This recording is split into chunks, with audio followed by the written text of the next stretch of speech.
Argentina ദേശീയ ടീമിൻ്റെ കൂടെയല്ലേ ഇപ്പോൾ എൻസോ ഫെർണാണ്ടസ്. അദ്ദേഹം ഒരു സ്ട്രീമിൽ കുറച്ച് കാര്യങ്ങൾ പറയുകയായിരുന്നു. അദ്ദേഹത്തിൻ്റെ വാക്കുകൾ ഫബ്രീസിയോ റൊമാനോ റിപ്പോർട്ട് ചെയ്യുന്നുണ്ട്.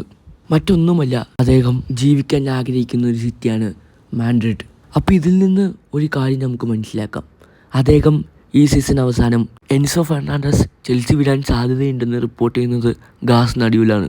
ചെൽസി വിട്ട അദ്ദേഹം എങ്ങോട്ട്? റയൽ മാഡ്രിഡിൻ്റെ മധ്യനിരയിൽ അദ്ദേഹത്തിനെ കാണാൻ പറ്റുമോ?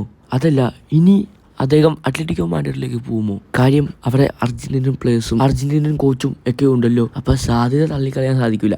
അതെ, അദ്ദേഹത്തിനോട് തന്നെ ചോദിക്കുകയാണ്, ഏത് ക്ലബ്ബ്? മാഡ്രിഡിൽ ജീവിക്കാൻ ആഗ്രഹിക്കുന്നു എന്ന് പറയുമ്പോൾ ഏത് മാഡ്രിഡ്?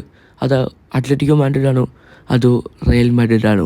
അത് ചോദിച്ച സമയത്ത് അദ്ദേഹം മറുപടി കൊടുക്കാതെ ചിരിച്ചു മാറുകയായിരുന്നു. കാര്യം രണ്ട് ഓപ്ഷനും വൈഡ് ഓപ്പണാക്കിയിടാനാണ് അദ്ദേഹം ഉദ്ദേശിക്കുന്നതെന്ന് മനസ്സിലാക്കാം. എന്തായാലും റയൽ മാഡ്രിഡിൻ്റെ മധ്യനിരയിൽ അദ്ദേഹത്തിനെ കാണാൻ താല്പര്യമുള്ള ഒരുപാട് ആൾക്കാരുണ്ട്. റയൽ മാഡ്രിഡിന് ഇപ്പോൾ പ്രശ്നങ്ങളാണ് മധ്യനിരയിൽ. എൻസോ ഫെർണാണ്ടസിലൂടെ അതിന് പരിഹാരം കാണാൻ പറ്റുമോ എന്നുള്ളത് കണ്ടറിയണം. എന്തായാലും വീഡിയോ ഇഷ്ടപ്പെട്ട ലൈക്ക് ചെയ്യാൻ മറക്കരുത്. ചാനൽ സബ്സ്ക്രൈബ് ചെയ്യുക.